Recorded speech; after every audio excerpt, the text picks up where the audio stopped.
My mother has been sick for the past 23 years. I was quite young. I had to start hawking to help with bills. She was asthmatic. She had pneumonia. She was battling fatty liver. A lot of things were wrong. And we were just 8 of us, my parents and 6 of us, in one room, a leaking roof. So we could not afford her medicine. So I started hawking so that I would be able to be buying her inhalers and other things. Fast forward to this year, she was supposed to visit me in Abuja. I had nothing. I didn't know how to tell her not to come because she was excited to come. It's the first time she's visiting me since I relocated to Abuja 5 years ago. So I found a way. She came. And I saw my mom. She was a shadow of herself, carrying a big bag filled with drugs. All these years, I was just concerned about God giving me money to buy drugs. I didn't really think of asking God to heal her. My salary, I borrowed just to buy drugs. When my parents call me on phone, my mind flies because I know it's one negativity or the other I have to pay for. So she came to my house. I got angry in my spirit. That night, I played, "Oh Lord, show me mercy." Then I called her. I said, "I know we're strong in our church. We know what we believe in. But can you open your heart to this prayer? That one day I'll tell you how I joined this prayer." So she accepted and we prayed. On that Friday, we came here. After the prayers, I told her, "Mommy, climb this altar. Pray to God. Tell him that you will not take these drugs anymore." We came with the bag full of drugs. So she prayed. I prayed. My friend, we prayed. We went home. I tell her not to take the drugs anymore. That if God will watch you gasping for breath, let him watch you. If it's how he's going to take you, he should, because I'm tired. So we waited for a miracle. My mom, traveling back to the east, normally I'll spend hundreds of thousands buying drugs. I said, "No. You're going to use this money, you will shop for yourself. You will look beautiful. I'm not buying drugs anymore." So my mom left. Getting home, within a week, she called me, that was in July, that she's running down the staircase. She didn't notice that her knee and ankle pain were gone.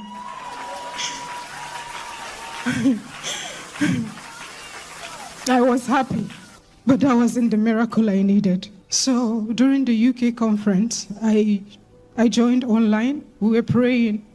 When the woman with 2 clutch was testifying, I say, "God, please, I bring my mother to this altar in UK, perfect her healing." Then the lady on black dress that was mentioning sickness is reversed. I keyed in for my mom too.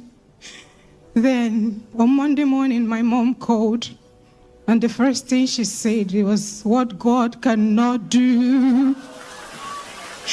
I screamed, "Does not exist." I left my office, went to where I could shout. She said, "Mom, this is the gift I got for visiting your house in Abuja." She said, "I'm in the hospital now. Asthma reversed."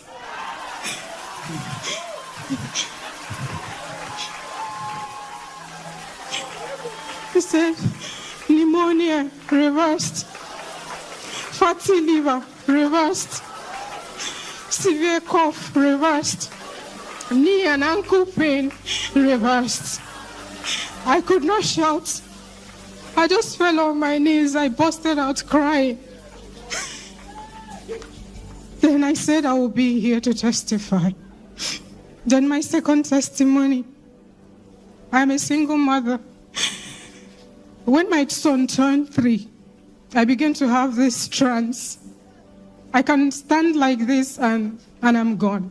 The next thing I'm seeing is trailer crushing my child or a bullet hitting him. Everything was about death. This thing has been a torture for 12 years. One day I came back from work. I wanted to drop my bag and it happened again. I saw my son with a bag load of dollars. He said, "Mommy, take this, that this will be enough for you for the rest of your life, that you will not suffer again." And I was like, "Where did you get this bag of money? I cannot even carry what you're carrying." He said, Mommy, take it. And the next thing I heard a knock on the door, I went and I saw them carrying my son's corpse, still in the trance.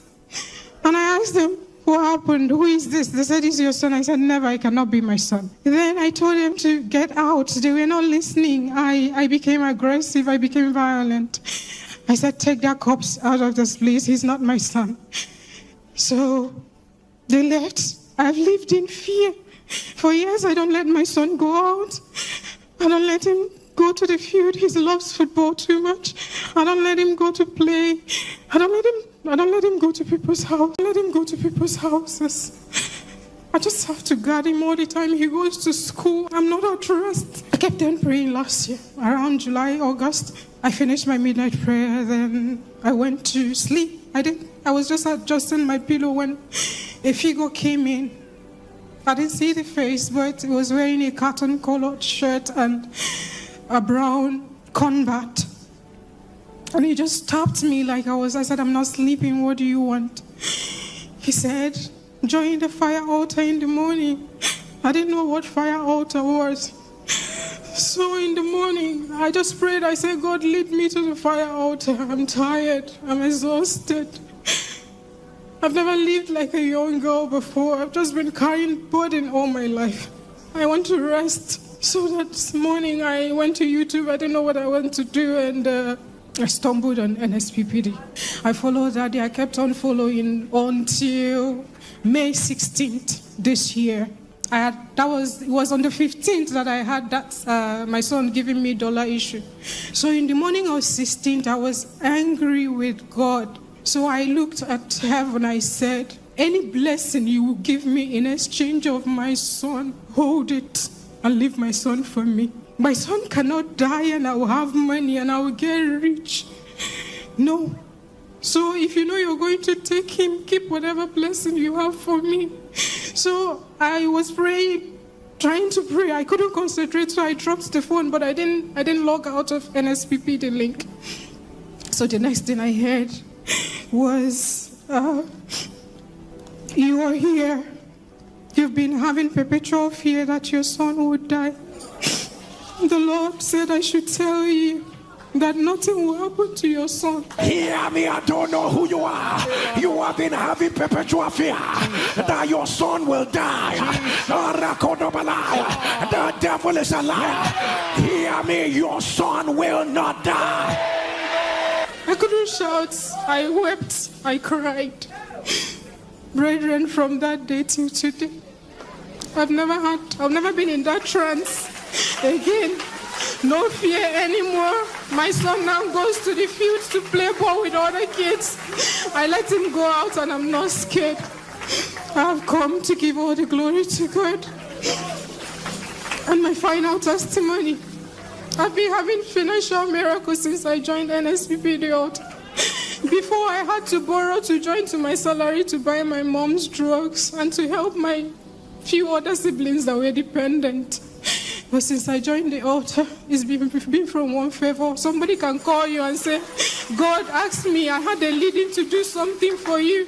And they will send me money.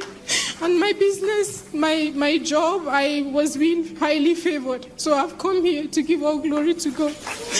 And to say, Papa, thank you. You don't know what you took away from me.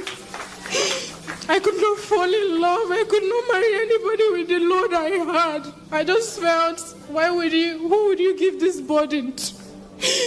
So I stayed on my own, raising my only son. But today, you have made it that I'm not spending my salary on drugs anymore. Like I can actually have salary and do something meaningful with it. Thank you.